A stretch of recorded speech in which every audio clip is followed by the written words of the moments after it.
학원에서 학생들을 가르치던 어느 날 화재 경보기가 울렸습니다. 모든 수업은 중단되고 신속하게 학생들을 대피시켜야 했습니다. 소지품을 챙길 여유가 없습니다. 남겨진 학생이 있어서도 안 됩니다. 혹이라도 남겨진 학생이 있을까 뛰어다니며 강의실마다 확인해야 했습니다. 다행히 지하에서 시작된 화재는 금방 진압되어 큰 피해는 없었습니다. 경보가 울리면 급하게 뛰어야 합니다. 가진 것을 남겨두고 뛰어야 합니다. 남겨진 것들은 화재에 사라질 겁니다. 그러나 살기 위해서는 그것을 버려야 합니다. 애굽의 이스라엘 백성들을 그들의 흠없는 어린 양을 불에 태웠습니다. 어린 양이신 예수 그리스도께서는 하나님의 불타는 그 진노 아래 십자가에서 죽임을 당했습니다. 이것이 유월절입니다. 흠없는 어린 양이 그들을 대신하여 죽었습니다. 이스라엘 집에도 죽음이 이르는 것이 마땅한데 그 마땅함을 어린 양이 죽음으로 인하여 그것을 대신했습니다. 죄인된 우리가 죽음의 진노의 잔을 받음이 마땅합니다. 그러나 하나님께서 자신의 아들 예수 그리스도에게 모든 진노의 잔을 쏟아 부으셨습니다. 하나님께서 이렇게 하신 것은 하나님의 영광을 위해서입니다. 창조된 모든 만물이 하나님께 영광을 돌려야 하는 것이 마땅함에도 하나님을 영화롭게 하지 아니하며 오히려 썩어지지 아니하는 하나님의 영광을 썩어질 우상으로 바꾸어 버렸습니다. 그렇기에 하나님께서는 자신이 마땅히 받아야 할 그 영광을 예수 그리스도를 통하여 우리를 구원하셔서 우리가 창조된 목적대로 영광 돌리게 하셨습니다. 우리가 전에는 하나님 앞에 영광 돌리지 않았으나 이제는 예수 그리스도로 말미암아 우리가 하나님께 영광을 돌릴 수 있게 됩니다. 그래서 요한복음 17장 1절에서도 예수께서 이 말씀을 하시고 눈을 들어 하늘을 우러러 이르시되 아버지여 때가 이르렀사오니 아들을 영화롭게 하사 아들로 아버지를 영화롭게 하옵소서라고 하나님 아버지의 영광을 말하고 있는 겁니다. 예수 그리스도의 죽으심이 하나님 앞에 영광이 될 수 있도록 그 죽으심으로 말미암아 우리가 이제는 하나님 앞에 영광을 돌릴 수 있게 되도록 하나님께서 그렇게 우리를 인도하시는 것입니다. 우리가 살펴보는 출애굽기도 마찬가지입니다. 하나님께서 이스라엘을 단번에 출애굽시키지 않으시고 애굽의 재앙을 내리시고 장자의 죽음과 어린 양의 피를 통한 구속의 사건을 나타내시는 것도 하나님의 영광을 나타내시기 위해서입니다. 하나님은 충분히 이스라엘을 첫날에 출애굽시킬 수 있으십니다. 그런 무한한 능력과 무한한 전능하심을 가지고 계신 분이십니다. 그럼에도 하나님께서 그렇게 하지 않으시고 계속해서 재앙을 내리시고 6월절에 이르기까지 놔두시는 것은 그 모든 과정을 통하여 하나님의 영광을 나타내 보이시려고 하시는 겁니다. 그래서 출애굽기 9장 16절에 바로에게 하나님께서 모세를 통하여 말하기를 이렇게 말씀하십니다. 내가 너를 세웠음은 나의 능력을 내게 보이고 내 이름이 온 천하에 전파되게 하려 함이니라. 하나님의 이름이 온 천하에 전파되어 하나님 앞에 영광을 돌려지도록 하나님의 그 영광을 받으시도록 그렇게 하기 위하여 하나님께서 애굽에 재앙을 내리셨다라고 말씀하십니다. 여러분 이것이 매우 중요합니다. 출애굽기는 단지 애굽을 탈출하는 이야기, 그 이야기가 끝이 아닙니다. 출애굽기는 단지 애굽을 탈출하는 이야기가 아니라 출애굽기는 하나님의 영광에 대한 이야기입니다. 그래서 출애굽기 맨 마지막에 출애굽기 40장에 보면 출애굽기가 어떻게 결론이 되어 끝나냐면 이렇게 얘기합니다. 모세가 회막에 들어갈 수 없었으니 이는 구름이 회막 위에 덮이고 여호와의 영광이 성막에 충만함이었으며 출애굽기 맨 마지막은 여호와의 영광이 그들이 모여있는 그 회중 가운데 그 회막 가운데 그들이 친 그 성막 가운데에 가득함이 하나님의 영광이 임하는 것으로 끝이 납니다. 이게 출애굽기가 보여주는 것입니다. 출애굽기가 얘기하는 겁니다. 출애굽기는 하나님의 영광을 드러내기 위한 겁니다. 그 하나님의 영광을 드러내기 위해서 그들을 애굽 땅에서 건져내어 주셨고 하나님의 영광을 드러내기 위하여 그들을 살리셨습니다. 그들에게 자유함을 주셨습니다. 이것은 지금 우리에게도 동일하게 적용됩니다. 우리가 구원받은 것은 하나님의 영광을 위해서입니다. 우리가 죄사함을 얻고 의롭다 칭함을 받고 예수 그리스도를 닮아 거룩함으로 살아가는 그 성화되는 그 모든 과정이 하나님의 영광을 위해서입니다.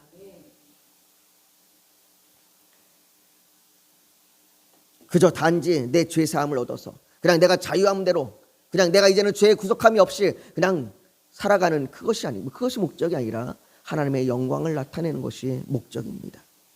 우리가 그렇게 하나님의 영광을 위하여 살아가는 새로운 피조물입니다. 그런즉 누구든지 그리스도 안에 있으면 새로운 피조물이라. 이전 것은 지나갔으니 보라 새 것이 되었도다. 이 말씀이 우리가 새 것이 되었다라고 하는 것을 증명해 주고 있습니다. 성경은 계속해서 우리가 새 사람이 되었다, 새 것이 되었다라고 끊임없이 성경이 우리에게 말하고 있습니다. 옛사람을 벗어버리라고 말합니다. 옛사람으로 돌아가지 말라고 성경은 끊임없이 우리에게 이야기하고 있습니다. 이전 것은 지나갔습니다. 이전 것은 모두 불 가운데에 타버렸습니다. 이전 것은 모두 그 진노의 불 가운데 타버렸습니다. 이것이 유월절입니다. 어린 양이 불 가운데 죽음으로 장자의 죽음은 지나갔습니다. 마땅히 죽어야 할 인생이 생명을 얻었습니다. 장자의 지금까지의 시간은 끝이 났습니다. 지금까지 살아온 그 장자의 인생은 끝이 났습니다. 이제는 새 생명을 얻은 것이요 다시 태어난 것입니다. 그래서 우리는 거듭났다라고 말하는 겁니다. 우리는 이전의 생명이 아닌 새로운 생명으로 거듭난 자입니다. 어린 양의 흘린 피가 표징이 되듯이 예수 그리스도의 피가 우리 죄를 사하시고 우리를 죽음에서 생명으로 옮기셨습니다. 유월절 그 밤에 생명을 얻은 자들이 함께 모여 축제에 참여합니다. 그것이 오늘 본문 15절에 나오는 말씀입니다. 우리 오늘 본문 15절을 같이 한번 읽어볼까요? 같이 읽습니다. 시작. 너희는 이래 동안 무교병을 먹을지니 그 첫날의 누룩을 너희 집에서 제하라. 무릇 첫날부터 일곱째 날까지 유기병을 먹는 자는 이스라엘에서 끊어지리라. 이 기간을 무교병을 먹는 절기 또는 무교절이라고 부릅니다. 하나님께서는 이스라엘 백성들에게 이 날을 기념하여 거룩히 지키라라고 말씀하셨습니다. 물론 지금 우리는 무교절을 지키지 않습니다. 우리에게는 지금 무교절이 그 절기를 지킴보다 예수 그리스도를 통하여 이루신 그 놀라운 그 일들이 우리에게 적용되기 때문에 우리는 지금 무교절을 지키지 않습니다. 그러나 무교절 때 주님께서 말씀하셨던 그 말씀의 의미는 우리는 반드시 기억해야 합니다. 왜냐하면 그 무교절이 유월절을 통하여 새 생명을 얻은 자가 어떻게 살아가야 하는지를 보여주기 때문입니다. 이 기간은 거룩한 절기입니다. 신약의 유대인들은 이 거룩한 절기를 지내기 위해서 예루살렘으로 온 가족이 함께 모여들었고 함께 모여 하나님 앞에 예배했습니다. 예수님께서 어린 나이에 예루살렘으로 갔다가 부모와 떨어져서 부모가 다시 한참 동안 예수님을 찾아 예루살렘으로 다시 올라간 사건이 있었습니다. 그것이 바로 이 무교절 기간에 이루어졌던 사건입니다. 그렇게 예수님의 가족들도 유월절과 무교절이 되면 예루살렘에 올라갔습니다. 그렇듯 모든 이스라엘 백성들이 예루살렘에 모이는 축제 기간입니다. 이 기간이 유월절에 이어서 바로 무교절이 진행되기 때문에 이 전체를 유월절로 말하는 경우도 있습니다.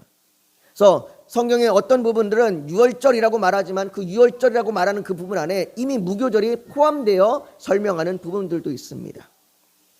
그러나 분명 유월절과 무교절은 구분되는 날입니다. 두 날은 구분되고 다른 의미를 가진 절기입니다. 그렇다면 무교절이 의미하는 것이 무엇일까요? 무교절이 의미하는 것을 오늘 본문 17절에 이야기하고 있는데요. 오늘 본문 17절을 같이 읽습니다. 시작. 너희는 무교절을 지키라. 이 날에 내가 너희 군대를 애굽 땅에서 인도하여 내었음이니라. 그러므로 너희가 영원한 규례로 삼아 대대로 이 날을 지킬지니라. 이스라엘 백성들은 유월절 이전에는 애굽을 떠날 수 없었습니다. 그들은 유월절이 이르기 전에는 바로가 그들을 보내주지 않았습니다. 그러나 유월절 이후에는 더 이상 애굽에 머물 수 없습니다. 33절에 보면 애굽 사람들은 말하기를 우리가 다 죽은 자가 되도다 하고 그 백성을 재촉하여 그 땅에서 속히 내보내려 함으로 라는 이 말씀처럼 유월절 이후에는 그들이 머물려고 해도 애굽 사람들이 바로가 그들을 내어 쫓았습니다. 너희가 속히 나가라. 유월절 이후에는 애굽 사람들이 그들을 서둘러 내쫓음으로 인하여 더 이상 유월절 이후에는 그들이 애굽에 머물 수 없습니다. 머물러서는 안 됩니다. 그러니까 무교절은 이제 이스라엘이 그 애굽을 떠나 하나님의 인도하심을 따라 살아가야 함을 의미하는 것입니다. 더 이상 그들은 노예의 상태에 머물 수 없습니다. 그들은 더 이상 노예가 아닙니다. 그들은 더 이상 애굽에 머무는 노예가 아니고 그들은 자유함을 얻은 자들로 이제 애굽을 떠나야 합니다. 그들은 전에는 바로에 속해 있어서 바로의 명령을 따라 행했지만 이제는 하나님께 속하여 하나님의 명령을 따라 행해야 되는, 하나님의 인도함을 받아야 하는 자들입니다. 새 생명을 얻은 우리 역시 이제는 하나님의 인도하심을 따라 살아가야 합니다. 로마서 7장 6절에 이제는 우리가 얼매였던 것에 대하여 죽었으므로 율법에서 벗어났으니 이러므로 우리가 영의 새로운 것으로 섬길 것이요 율법의 조문에 묵은 것으로 아니할지니라 라는 이 말씀과 같이 전에 우리가 얼매였던 그 죄의 삶은 끝났습니다. 죄의 삶은 죽었고 자유함을 얻은 새 생명을 우리가 살아가는 자들입니다.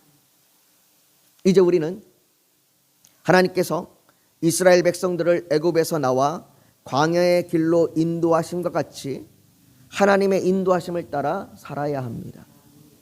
그렇다면 하나님의 인도하심을 따라 살아간다는 것이 무엇입니까? 많은 사람들이 하나님의 인도하심을 받는 것에 대하여 막연하게 생각합니다. 어떤 신비한 음성을 듣는 것으로 생각하는 사람들도 있고 아니면 뭔가 심리적인 감동을 받아 행동해야 된다라고 생각하는 사람들도 있습니다. 그래서 어느 날 하나님이 내게 막 감동을 주셔서 그 감동받은 대로 막 움직여야 되는 것, 이것이 하나님의 인도함을 받는 것이라고 여기는 사람들도 있습니다. 물론 개인적으로 그런 일들이 있을 수 있습니다. 그러나 그것이 모든 자들에게 동일하게 일어나는 일반적인 현상은 아닙니다. 하나님의 인도하심을 따라 살아간다는 것은 그렇게 우리가 신비한 것처럼 여겨지는 막연한 것이 아닙니다. 특별한 소수에게, 특별히 하나님께서 그 소수에게만 허락하셔서 그 소수에게만 주어지는 것도 아닙니다. 하나님의 인도하심을 받아 살아간다는 것은 하나님께서 이미 성경을 통하여 말씀하신 그 하나님의 뜻을 따라 살아가는 겁니다. 이미 하나님께서는 우리가 어떻게 살아가야 하는지, 무엇을 행해야 되는지, 어떠한 삶을 살아가야 되는지 성경을 통하여 그 하나님의 뜻을 우리에게 이미 다 말씀하여 주셨습니다. 그래서 하나님의 뜻을 따라 살아간다는 것, 하나님의 인도하심을 받아 살아간다는 것은 막연한 것이 아니라 하나님께서 분명하게 말씀하신 그 길로 우리가 살아가는 겁니다.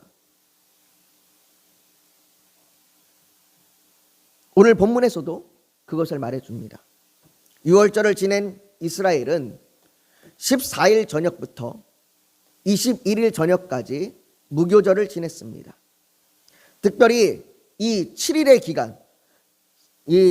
기간을 두신 이유는 성경에서 7이라고 하는 숫자가 의미하는 그 의미가 완전함을 의미합니다. 그래서 이 7일이라고 하는 기간은 단순히 그냥 7일로 끝나는 것이 아니라 우리의 인생의 평생을 의미합니다. 우리의 인생을 살아가는 그 모든 인생 가운데, 인생 전체 가운데에 우리가 하나님의 인도하심을 받아야 함을 의미하는 겁니다. 그래서 7일이라고 하는 기간을 정해주고 이 7일의 기간 동안 무교절을 기념하여 3가지를 행하라고 이야기합니다. 그 3가지를 얘기하는데요. 첫째로는 그들은 첫째 날과 7째 날에 음식을 준비하는 것 외에는 아무 일도 하지 말아야 합니다. 그들은 그날에 오직 성회로 모여서 예배로 모여 하나님 앞에 영광을 돌리는 그 거룩한 집회에 참여해야 합니다. 그것이 첫 번째 의무입니다. 두 번째는 그 기간 동안 누룩이 든 떡이나 빵, 그 누룩이 든 음식을 먹어서는 안 됩니다. 그들은 누룩이 없는 무교병을 먹었습니다. 세 번째로 그들은 그들의 집에서 모든 누룩을 제거하였습니다. 집 안에 누룩이 있어서는 안 됩니다. 여러분, 무교절이 강조하고 있는 것이 무엇입니까? 누룩을 제거하라는 겁니다. 이스라엘은 누룩을 제거한 떡을 먹을 때마다 하나님의 인도하심으로 우리가 애굽을 떠났구나. 하나님의 인도하심을 따라 우리가 애굽을 떠나 이제는 하나님의 인도하심을 받아 살아가야 하는구나 라는 것을 기억합니다. 그렇다면 이 누룩이 무엇을 의미하기에 하나님께서는 이것을 제거하라고 말씀하십니까? 이 누룩이 무엇을 의미하는지 신약 성경에 가면 바울이 고린도전서를 통하여 분명하게 이야기합니다. 고린도전서 5장 7절부터 8절에 이렇게 이야기합니다. 우리 좀 길지만 같이 한번 읽어봅시다. 시작. 너희는 누룩 없는 자인데 새 덩어리가 되기 위하여 묵은 누룩을 내버리라. 우리의 유월절 양 곧 그리스도께서 희생되셨느니라. 이러므로 우리가 명절을 지키되 묵은 누룩으로도 말고 악하고 악의에 찬 누룩으로도 말고 누룩이 없이 온즉 순전함과 진실함의 떡으로 하자. 바울은 여기서 누룩이 육체적으로 죽어야 할 요소들이라고 말합니다. 육체적으로 죽어야 할 요소들이라고 해서 우리의 이 육체를 잘라내는 그 암덩어리 같은 것들을 제거해야 되는 이것을 말하는 것이 아니라 그가 로마서 8장 13절과 14절에 말하듯이 이렇게 얘기합니다. 너희가 육신대로 살면 반드시 죽을 것이로되 영으로서 몸의 행실을 죽이면 살리니 무릇 하나님의 영으로 인도함을 받은 사람은 하나님의 아들이라. 여기서 얘기하는 것처럼 영으로 육체의 행실을 죽이라라고 얘기하는 것처럼 우리의 죽어야 될 그 육체의 행실을 말하고 있는 겁니다. 그 육체의 행실, 그것이 누룩입니다. 마땅히 죽어야 할 육체 행실들을 너희가 제거하라는 겁니다. 우리가 새 생명을 얻은 자로 하나님의 인도하심을 받으며 살아가는 자들이 여전히 남아있는 그 죄 행실에 대하여 그것을 제거하라라고 말하는 겁니다. 바울은 이런 육체 행실에 대하여 우리의 자랑, 우리의 악의, 우리의 사악함, 우리의 불성실, 우리의 거짓과 같은 것을 제거하라라고 말합니다. 여러분, 누룩의 특성은 부풀어 오르게 합니다. 우리의 죄악도 마찬가지입니다. 우리에게 나타나는 죄악은 처음에는 아주 작은 죄의 모습일지 모릅니다. 어쩌면 우리가 인식하지도 못할 정도로 아주 작은 것부터 우리 안에 나타날지 모르겠습니다. 그러나 이 죄는 누룩처럼 부풀어 오릅니다. 이것이 너무나 크게 부풀어 올라서 나중에는 이 죄가 나를 삼키게 되는 그러한 일이 일어납니다. 그 죄가 나를 덮으려고 합니다. 여러분, 우리는 작은 거짓말이 얼마나 크게 부풀어 오르는지 우리의 삶에서 너무 많이 보지 않습니까? 그 거짓말 하나를 감추려고 더 큰 거짓말이 되고 더 큰 거짓말이 돼서 나중에는 이 거짓말이 나를 삼켜버려 내가 거짓말을 하고 있는 것인지 진실을 말하고 있는 것조차 본인이 헷갈릴 정도로 그렇게 거짓말이 우리를 삼켜버리기도 합니다. 거짓말뿐이겠습니까? 우리의 미움도 마찬가지고 우리의 사악함도 마찬가지고 우리의 시기와 질투도 마찬가지며 우리의 교만함도 마찬가지입니다. 이것들은 부풀어 올라 우리를 삼키게 됩니다. 하나님의 인도함이 아닌 우리의 뜻대로 살게 합니다. 그러니 이 누룩을 제거해야 합니다. 사랑하는 성도 여러분, 유월절 어린 양이 죽을 때 이스라엘의 집은 새 생명을 얻었습니다. 어린 양이신 예수 그리스도께서 십자가에 죽으실 때에 우리는 새 생명을 얻었습니다. 로마서 6장 6절에 우리가 알거니와 우리의 옛사람이 예수와 함께 십자가에 못 박힌 것은 죄의 몸이 죽어 다시는 우리가 죄에게 종노릇하지 아니하려 함이니라고 말하듯이 우리의 옛사람은 죽었고 우리가 다시는 죄에게 지배를 받지 않습니다. 우리가 구원받았다는 것은 더 이상 옛사람의 모습으로 살지 않고 우리가 죄를 죽여야 한다는 것입니다. 청교도인 존 오웬은 죄를 정죄하는 세력으로부터 값없는 은혜로 확실하게 자유함을 받은 참된 신자들은 마땅히 모든 날 동안 자기 속에 있는 죄의 세력을 죽이는 것을 자기의 일로 삼아야 한다라고 말했습니다. 그러면서 갈라디아서 5장 17절에 육체의 소욕은 성령을 거스리고 성령은 육체를 거스리나니 이 둘이 서로 대적함으로 너희가 원하는 것을 하지 못하게 하려 함이니라 라고 하는 이 말씀을 통해 실로 거듭날 때 옛사람과 반대되는 그를 파괴하는 원리가 우리 심령 속에 심겨진다라고 말합니다. 무슨 말입니까? 성령의 소욕이 우리 안에 있다라고 하면 그 성령의 소욕은 육체의 소욕과 싸웁니다. 육체의 소욕을 싸워 이기려고 그것과 대적하여 싸웁니다. 죄를 죽이려고 합니다. 이 일이 우리 안에 일어난다는 것입니다. 거듭난 사람에게, 새 생명을 얻은 사람에게는 이 일이 일어난다는 것입니다. 새 생명을 얻은 그리스도인은 마땅히 죄와 싸우고 죄를 죽여야 한다는 것입니다. 이것이 무슨 자기 고행과 같이 불가능한 일에 도전하는 것이 아닙니다. 내 노력과 내 열심으로, 내 애씀으로 뭔가 죄를 이기려고 내가 부득부득 오늘도 결심하고 내일도 결심하고 이런 것을 말하는 것이 아닙니다. 여러분, 절기의 순서를 기억하십시오.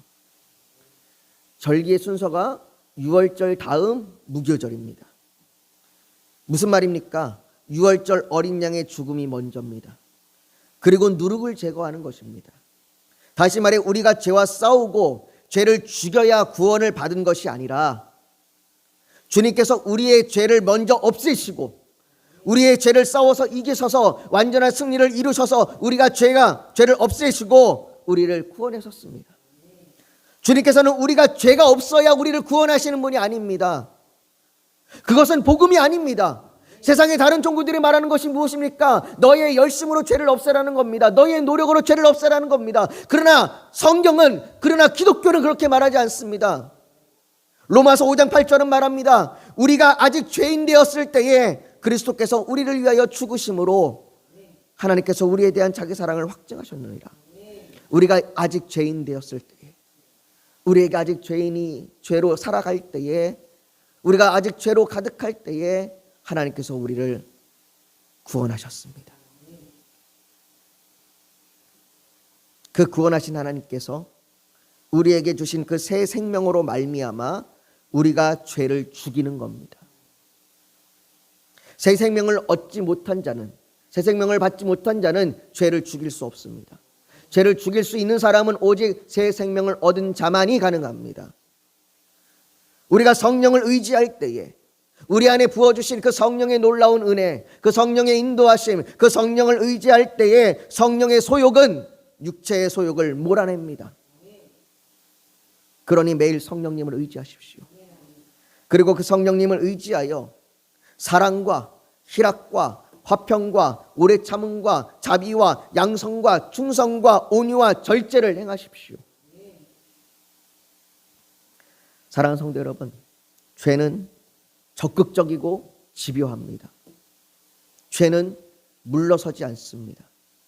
죄는 쉬지 않고 저와 여러분의 영혼을 파괴하기 위해 끊임없이 우리를 파고들 것입니다. 우리의 시선이 하나님이 아닌 스스로를 향하도록, 그래서 하나님 없이도 살 수 있을 것이라고 계속해서 우리에게 고난과 슬픔을 통해 혹은 유혹과 만족을 통해 우리가 죄에 빠지게 할 것입니다. 때때로 우리는 이런 죄에 넘어질 겁니다. 우리가 죄의 지배 아래에서 벗어나 자유함을 얻었으나 여전히 죄는 우리의 틈을 노리기에 우리가 완전히 자유하지 않습니다. 요한일서 1장 8절에 만일 우리가 죄가 없다고 말하면 스스로 속이고 또 진리가 우리 속에 있지 아니할 것이요 라는 말씀과 같이 우리는 종종 죄에 넘어집니다. 우리는 죄가 있습니다. 우리는 죄에 빠집니다. 갈라디아서 5장 17절에 육체의 소욕은 성령을 거스리고 성령은 육체를 거스리나니 이 둘이 서로 대적함으로 너희가 원하는 것을 하지 못하게 하려 함이라 라고 말하듯 성령의 소욕을 따라 살아가는 것을 못하게 하는 일들이, 그 성령의 소욕을 대적하는 그 육체의 소욕이 우리 안에 계속해서 일어납니다. 그렇게 죄는 집요하게, 죄는 끝까지 우리를 물고 늘어집니다. 하지만 여러분, 죄에 넘어질 수는 있어도, 우리가 죄에 때로는 넘어지고 죄에 쓰러질 수는 있어도 죄와 연합해서는 안 됩니다. 오늘 15절은 말합니다.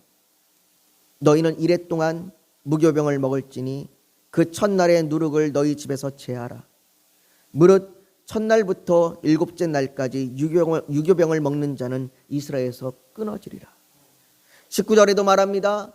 이레 동안은 누룩이 너희 집에서 발견되지 아니하도록 하라.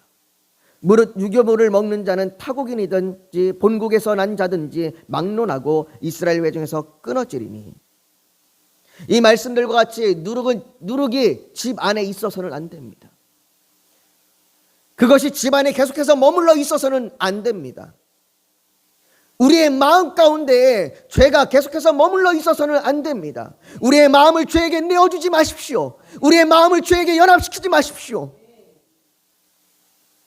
사랑하는 성도 여러분, 불 가운데 타고 있는 것을 꺼내겠다고 달려가는 것은 어리석은 것입니다. 옛것은 불 가운데 타버렸습니다. 옛사람은 십자가에서 죽었습니다. 이제 애굽에 머물 수 없습니다. 과거의 죄의 지배에 머물 수 없습니다. 하나님의 인도하심을 따라 일평생 죄를 죽이며 성령의 소욕을 따라 살아가야 합니다. 이것은 무거운 멍에가 아닙니다. 우리는 종종 이것이 너무나 무겁다라고 생각합니다. 우리가 어떻게 이것을 감당할 수 있으랴라고 생각합니다. 그러나 성경은 이것이 무거운 멍에가 아니라고 말합니다. 여러분들, 무교절은 슬픔의 날들이 아닙니다. 하나님의 인도하심을 따라서 그 누룩이 없는 떡을 먹는 그 날들이 슬픔의 날들이 아닙니다. 무교절은 축제입니다. 기쁨의 날입니다. 우리가 하나님의 인도하심을 받아서 애굽을 떠나는구나 라고 여겨지는 기쁨의 날입니다. 음식을 먹고 하나님께 영광을 돌려드리는 축제입니다. 마찬가지로 우리가 하나님의 인도하심을 받아 살아가는 것, 우리가 죄와 싸우고 죄를 죽이는 일은 우리의 무거운 멍에가 아니라 우리의 축제입니다. 우리의 인생 가운데서 우리가 죄의 누룩이 제거될 때마다, 우리의 인생 가운데서 우리가 죄와 싸워서 죄를 죽이는 일이 일어날 때마다 우리 안에 솟아오르는 그 찬양과 기쁨으로 우리가 하나님 앞에 영광을 돌릴 것입니다. 이 일이 여러분들에게 일어나길 원합니다. 이 일이 저에게 일어나길 원합니다. 우리가 죄와 싸워 이기고 죄가 죽어짐으로 인하여 우리 안에서 너무나 그 감격의 기쁨과 찬양이 올려지는, 그렇게 하나님 앞에 영광의 찬송을 부르는 저와 여러분들이 또 푸른 초장교회가 되시기를 예수님의 이름으로 축복합니다. 이 시간 우리 오늘 말씀을 기억하며 같이 좀 기도했으면 좋겠습니다. 사랑하는 성도 여러분, 우리가 새 생명을 얻었습니다. 우리는 예수 그리스도로 말미암아 새 생명을 얻은 자들입니다. 우리의 옛것은 모두 죽었습니다. 옛것은 모두 진노의 불 가운데 타버렸습니다. 우리가 더 이상 옛것에 머물 수 없고 더 이상 애굽에 머물 수 없습니다. 우리가 이제는 하나님의 인도하심을 받아 살아가야 합니다. 하나님의 인도하심을 받는 것은 막연한 것이 아닙니다. 하나님의 인도하심을 받는 것은 죄와 싸워 죄를 죽이는 겁니다. 그것이 우리에게 기쁨이요, 그것이 우리에게 즐거움이요, 그것이 우리에게 찬양이요, 하나님 앞에 영광입니다. 우리가 이 시간 주님 앞에 기도하기를 원합니다. 하나님, 우리가 하나님의 인도하심을 받아 살아가도록 우리가 죄를 죽이게 하여 주시옵소서. 우리의 육체의 행실을 성령의 소욕으로 말미암아 이기게 하여 주시옵소서. 우리에게 날마다 그 일이 일어나 우리가 죄를 죽이는 그 기쁨으로 하나님 앞에 영광 돌리게 하여 주시옵소서. 우리가 그렇게 이 시간 고백하며 간절히 주님 앞에 구하며 나아가길 원합니다. 같이 기도하겠습니다. 여러분, 잠시 고개 숙여 더 묵상하기를 원합니다. 오늘 하나님 앞에 새 생명을 얻은 우리가 더 이상 죄와 연합해서는 안 됩니다. 우리의 죄를 제거할 수 있도록 성령의 소욕이 우리 가운데서 싸워주시고, 우리가 그렇게 죄를 제거할 수 있도록, 죄를 죽일 수 있도록, 그래서 우리가 죄가 없어짐으로 인하여 우리가 하나님 앞에 기쁨과 찬양의 영광을 올려드릴 수 있도록 우리를 인도해 달라고, 그렇게 우리를 올려드리는 그 고백이 있다면 이 시간 가슴에 솟는 자 앞에 표현하길 원합니다. 또 오늘 예배를 드리러 나오면서 기도의 제목, 소원이 있어서 주님께 맡기기를 원하신다면 손을 포개에 얹기를 원합니다. 육신이 연약하면 연약한 곳에 믿음으로 손을 얹으십시오. 오늘 하나님께서 성령으로 우리 사이를 운행하시며 우리를 만지시고 치료하여 주실 줄 믿습니다. 거룩하신 아버지 하나님, 우리를 긍휼히 여기시고 우리를 사랑하신 아버지 하나님, 우리에게 새 생명을 주셔서 우리에게 자유함을 허락하여 주신 아버지 하나님, 그 새 생명을 얻은 자로, 그 예수 그리스도의 보혈로 인하여 새 생명을 얻은 우리가 이제는 죄 가운데 거하는 것이 아니라 새 생명을 얻은 자로 그 죄와 싸워 죄를 죽이는 자로 살아가게 하여 주시옵소서. 아버지 하나님, 우리가 더 이상 우리에게 누룩이 있어서는 안 됩니다. 죄의 누룩이 머물지 않도록 우리가 죄를 제거하게 하여 주시옵소서. 우리가 죄와 연합하지 않도록 우리의 죄를 제거하여 주시옵소서. 성령의 소욕이 우리가 싸워 이기며 우리가 함께 그 죄가 없어짐으로 인하여 기뻐하며 탄식 감사함으로 하나님 앞에 영광을 돌리게 하여 주시옵소서. 아버지 하나님, 그 소망으로 하나님 앞에 기도합니다. 내가 이제는 죄에 머물지 않고 죄를 죽이겠습니다. 그 언신의 고백으로 하나님 앞에 기도합니다. 아버지 하나님, 그 기도 가운데 함께 하여 주셔서 우리가 능히 죄와 싸울 수 있도록 우리를 인도하여 주시고 성령님 우리의 도움이 되어 주시옵소서. 아버지 하나님, 또한 우리의 삶 가운데 간절한 기도의 제목이 있습니다. 우리의 육신의 문제들과 우리의 삶의 문제들, 우리의 죄의 문제들을 주 앞에 올려드리며 간절히 소망하며 기도합니다. 아버지 하나님, 우리의 인생 가운데 하나님의 선하심을 나타내 보여주시옵소서. 아버지, 또한 우리의 육신을 치료하여 주시옵소서. 우리의 아픈 부위마다 손을 얹어 주시옵소서. 머리부터 발끝까지 우리의 오장육부를 주여 만져주셔서 하나님의 기적이 일어나게 하여 주시옵소서. 아버지, 간절히 원하오니 주께서 우리를 긍휼히 여겨주시고 주께서 우리를 불쌍히 여겨주셔서 주께서 우리에게 그 하나님의 뜻이 날마다 이루어지게 하여 주시옵소서. 모든 것 주 앞에 올려드리며 예수님의 이름으로 기도하옵나이다. 아멘.